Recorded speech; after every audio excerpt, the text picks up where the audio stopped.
Bom, pessoal, agora a gente vai terminar as doenças do trato hepatobiliar do cão, falando sobre a hepatopatia ou hepatite aguda. O que caracteriza essa enfermidade? Uma perda aguda da função do fígado. Então, nesse quadro, a gente já está se referindo a uma lesão grave, extensa o suficiente para que haja um comprometimento funcional.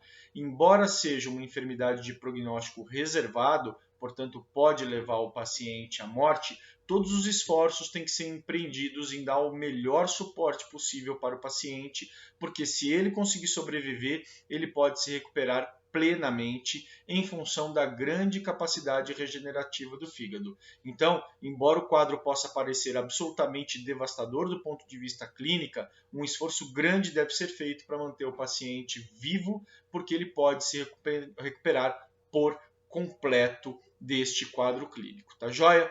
Vamos falar um pouquinho então agora sobre as etiologias da hepatopatia aguda. De forma geral, a hepatite aguda pode ter causa infecciosa, e aí eu estou me referindo fundamentalmente à leptospirose, que pode causar esse quadro hepático agudo, e frequentemente isto é acompanhado também de um quadro de insuficiência renal aguda, mas não obrigatoriamente, tá? Vírus no passado foi importante, o adenovírus do tipo 1, mas com a vacina amplamente difundida, atualmente não é mais uma causa importante. Eu, particularmente, nunca vi um caso de hepatite por adenovírus em cão. Tá joia? Toxinas são muito importantes e podem potencialmente causar lesão hepática aguda, tá? Potencialmente qualquer substância biológica pode causar. Existe uma coisa, pessoal, que se chama idiosincrasia, ou seja, quando aquela substância tem um efeito completamente inesperado e imprevisível naquele paciente. Então ele pode ter um pequeno defeito metabólico, uma enzima metabólica inapropriada, e aquela medicação que para milhares e milhares de cão não traga um problema, para ele pode ser absolutamente devastadora. Então, a gente tem que sempre levar em conta a possibilidade de exposição à toxina ou medicamento, mesmo que supostamente esse medicamento seja seguro para o fígado. Então, coloquei aqui como exemplos o carprofeno, o fenobarbital, embora o fenobarbital esteja ligado principalmente a dano hepático crônico, tá? Muito mais do que agudo, e pode acrescentar também nas anotações de vocês o acetaminofeno, que tem um potencial grande de causar lesão hepática aguda em seres humanos também, tá? É uma causa importante de lesão hepática aguda. E por fim, pessoal, muitas vezes a gente tem um quadro de lesão hepática aguda que é idiopático, ou seja, a gente documenta aquele quadro, a gente vê as características clínicas e laboratoriais, mas não consegue definir o motivo pelo qual aconteceu.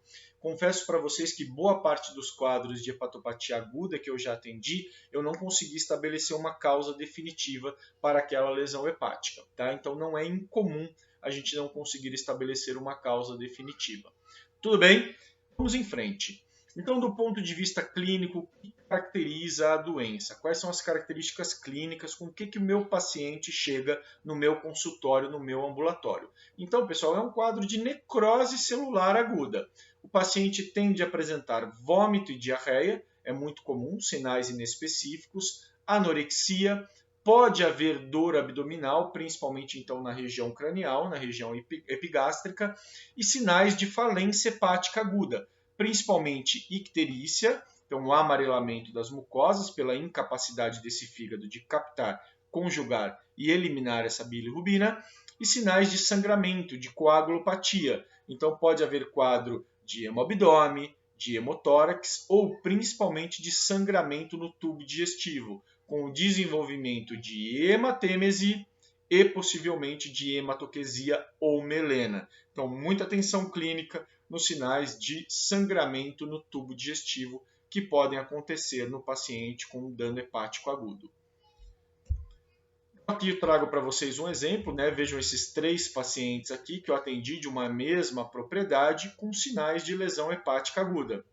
Então vejam a esclera bem amarelada, um quadro de icterícia. A gente vê aqui a icterícia na mucosa oral. Vejam que não é uma icterícia pálida, o que praticamente descarta a possibilidade de um quadro pré-hepático. E aqui o vômito do paciente apresentando pequenos coágulos de sangue, né? E você vê que está avermelhado, mostrando aí o sangramento. todos os 3 pacientes apresentavam as mesmas características clínicas e laboratoriais e todos eram de uma mesma propriedade. Pessoal, vale para qualquer sistema orgânico. Se você atende vários animais com a mesma sintomatologia, você vai sempre pensar em 2 vertentes: quadro infeccioso e quadro tóxico. Tá? Nesse caso aqui, foram as possibilidades aventadas. A gente descartou o quadro infeccioso, né, o diagnóstico da leptospirose, que eu achava muito pouco provável também, né, 3 animais com leptospirose na mesma propriedade, mas mesmo assim fizemos o descarte e nesse caso a gente fechou o diagnóstico como hepatopatia aguda tóxica. Depois viemos a saber que foi um envenenamento criminoso realizado ali por um vizinho da tutora. Tá joia, pessoal?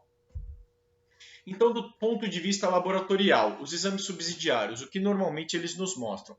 Na verdade, são os exames laboratoriais os grandes direcionadores do quadro de hepatopatia aguda, né? São eles que, de fato, vão determinar que está ocorrendo um quadro de agressão hepática aguda. Embora eles não determinem a natureza dessa agressão, eles direcionam muito o diagnóstico, uma vez que na doença aguda não tem uma indicação clara de realização de biópsia, tá? Então, do ponto de vista laboratorial, eu espero um grande aumento de ALT. Coloquei a AST aqui, mas não se preocupe, é principalmente a ALT. E eu não estou falando de um aumento zico não, viu gente? É aumento bombando mesmo lá na lua, tá?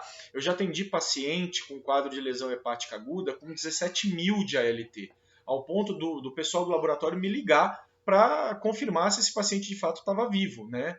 Para vocês terem uma ideia, o valor de referência da ALT é até 96. Paciente com 17.000, pessoal. É muita coisa. Esses pacientes que eu mostrei anteriormente, esses 3, estavam com valores também na casa de milhar, não lembro exatamente os valores, mas era assim, 3, 4 mil de ALT. Então, normalmente são valores muito elevados, né, de ALT.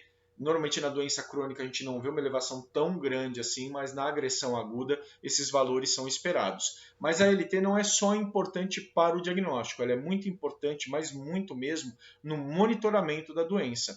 Então, em geral, eu repito essa ALT a cada 48 horas para verificar se ela está estável, se está diminuindo ou se o quadro está progredindo. Por quê? Se o quadro é progressivo, provavelmente a agressão ainda está em curso. Se o quadro é estável ou principalmente se o quadro está declinando, eu tenho um indicativo de que provavelmente essa lesão já não existe mais e o fígado está começando a se recuperar. Tá joia, pessoal? Aumento de FA e GGT, indicadores de colestase, normalmente então a colestase intrahepática, também normalmente existe um aumento significativo dos marcadores de colestase, e aumento do tempo de protrombina e tromboplastina parcial ativada, indicando normalmente distúrbio de coagulação. Isso é particularmente importante porque a gente precisa tratar esse distúrbio de coagulação que traz risco de vida imediato para o nosso paciente. Tá joia, pessoal? Tratamento da doença hepática aguda. É um tratamento de urgência e, como eu falei, todos os esforços devem ser feitos para manter esse paciente vivo. Então, é aquele tratamento de intensivismo bastante delicado, tá joia, pessoal? Se houver uma causa diagnosticável, trate. Por exemplo, leptospirose, você vai tratar com antibiótico. Por exemplo, acetaminofeno, tem antídoto, a N-acetilcisteína. Então você vai administrar, mas muitas vezes a causa não é diagnosticável e a gente vai tratar os sintomas, vai dar suporte para o nosso paciente permanecer vivo, e dar tempo para esse fígado se recuperar. Então a fluidoterapia é muito importante, então a manutenção do equilíbrio hídrico, eletrolítico e ácido básico, então normalmente realizada com uma solução eletrolítica, principalmente o cloreto de sódio, né? É muito comum que esse animal se torne, no decorrer do tratamento, hipocalêmico, então a administração de potássio no soro, exceto se houver insuficiência renal aguda no caso da leptospirose, tá? Muita atenção a isso. Então, normalmente também é indicado. A administração de vitamina K para conter aí os sangramentos, os distúrbios de coagulação. Então, pessoal, por exemplo, teve uma vez que eu atendi uma paciente, uma lhasa, que apresentava um quadro inespecífico de vômito, diarreia, muito prostrada, coletamos sangue, não tinham saído ainda os exames laboratoriais, e eu fiz um ultrassom dela. No ultrassom eu vi uma pequena quantidade de fluido livre na cavidade abdominal, tão pequena que não dava nem para coletar. Enfim, ela ficou em tratamento de suporte enquanto aguardava os exames laboratoriais e eu fui dar uma aula de clínica. Dei 3 horários de aula e eu já estava indo embora para casa, mas me deu aquele insight. Assim, falei, não, eu vou voltar, eu vou repetir o ultrassom daquela paciente.